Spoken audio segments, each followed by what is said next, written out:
Hello दोस्तों, आज हम जानेंगे तपोलोक में कौन सी आत्माएं रहती हैं।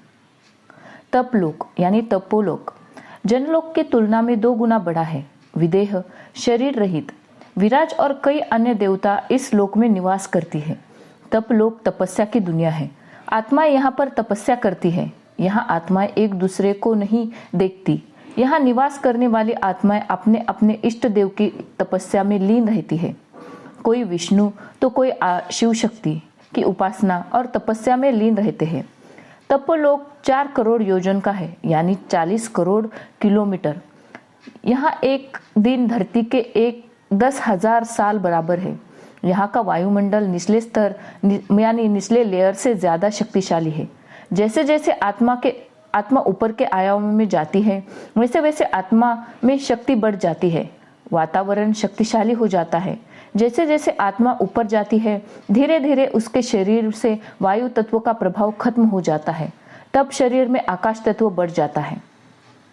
आत्मा आगे के आयामों में जैसे कि ब्रह्मपुरी यानी ब्रह्मलोक की ओर जाती है, वैसे वैसे वह उच्च उच्च आयामों में जाती रहती है। आगे हम जानेंगे ब्रह्मपुरी यानी ब्रह्मलोक में कौन सी आत्माएं रहती है। क्या सत्यलोक और ब्रह्मलोक एक ही है? लोग सत्यलोक को ही ब्रह्मपुरी कह देते हैं, लेकिन सत्यलोक ब्रह्मपुरी के नीचे है। अर्थात एक लोक में बहुत सारी परतें होती है और सत्यलोक ब्रह्मपुरी से निचले लोक में है। यहाँ तपस्वी आत्माएं रहती हैं। यहाँ ब्रह्मा और सरस्वती रहते हैं। ब्रह्मा द्वारा सृजन किया जाता है। ब्रह्मांड से सृजन के समय जब ब्रह्मा जी ने सप्त ऋषियों का सृजन किया था, तब सप्त ऋषियों ने 7 लोकों की रचना की थी। इसीलिए ये 7 लोक ब्रह्मपुरी के नीचे है। ब्रह्मा की आत्मा परम आकाश से बनी हुई है। आत्मा जब ब्रह्मपुरी में आती है, तब उसे सत्य की पहचान होती है। सत्य का ज्ञान होता है। यह सत्य जगत का सत्य है। यहाँ सूक्ष्म शरीर का हिसाब खत्म हो जाता है। जो आत्माएं आकाश तत्व से बनी हैं, उन आत्माओं की यात्रा ब्रह्मपुरी में खत्म हो जाती है। वह चाहे तो अपने रचिता में विलीन हो सकती है। आकाश तत्व से बनी हुई आत्मा ब्रह्मपुरी तक ही जा सकती है, उनके आगे नहीं जा सकती। परम आकाश तत्व और परम प्रकाश से बनी हुई आत्माएं विष्णुपुरी या उसके ऊपर के आयामों में जा सकती है। विष्णुपुरी जाने के लिए आत्मा को तपस्या करनी पड़ती है। 3 तत्वों का हिसाब खत्म करके आत्मा विष्णु लोक यानी कारण जगत में जाती है। सत्यलोक या ब्रह्मपुरी में आत्मा को अपने रचिता के बारे में पता लग जाता है। इसीलिए पावरफुल आत्मा अपने रचिता के पास जाने का पुरुषार्थ करती है। ब्रह्मपुरी और धरती के समय में बहुत अंतर है।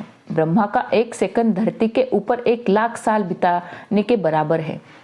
यह हमारे पुराण में भी बताया गया है। उदाहरण के लिए धरती के ऊपर एक राजा रेवत कुकुरडमी हुए। उस समय सत्य युग चल रहा था और उनकी बेटी का नाम रेवती था। कुकुरडमी अपनी बेटी के साथ ब्रह्मा से मिलने के लिए गए।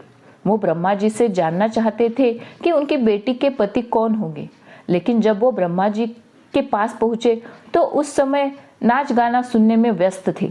इसीलिए कुकुरडमी और रेवती को ब्रह्मलोक में प्रतीक्षा करनी पड़ी। जब ब्रह्मा जी से वो मिले और धरती पर लौटे, तब धरती पर 27 चतुर्युग खत्म हो चुके थे। यदि इसकी गणना की जाए तो राजा कुकुरडमी को ब्रह्मपुरी में 19.43 मिनट प्रतीक्षा करनी पड़ी। अर्थात धरती के समय और ब्रह्मपुरी के समय में बहुत अंतर है। जैसे जैसे ऊपर के आयामों या लोकों में आत्मा जाती है तो समय धीरे हो जाता है, लेकिन धरती के ऊपर समय बहुत जल्दी चला जाता है। एक लोमश ऋषि हुए जिनकी आयु ब्रह्मा के 15 साल थे, जिसका उल्लेख हमारे पुराण में है। यानी उन्होंने 5400 कल्प प्रलय देखे हैं। मार्कंडेश्वर ऋषि की आयु ब्रह्मा के 7 दिन थी, यानी धरती के ऊपर 6048 करोड़ वर्ष हुए। मतलब उन्होंने 7 कल्प प्रलय को देखा होगा। इस प्रकार समय की गति को विज्ञान में टाइम डायलेशन कहते हैं। यहाँ पर हमारा यह वीडियो समाप्त होता है। मिलते हैं हम अपने अगले वीडियो में। तब तक मेरे इस वीडियो को लाइक करें, शेयर करें, सब्सक्राइब करें। Thank you.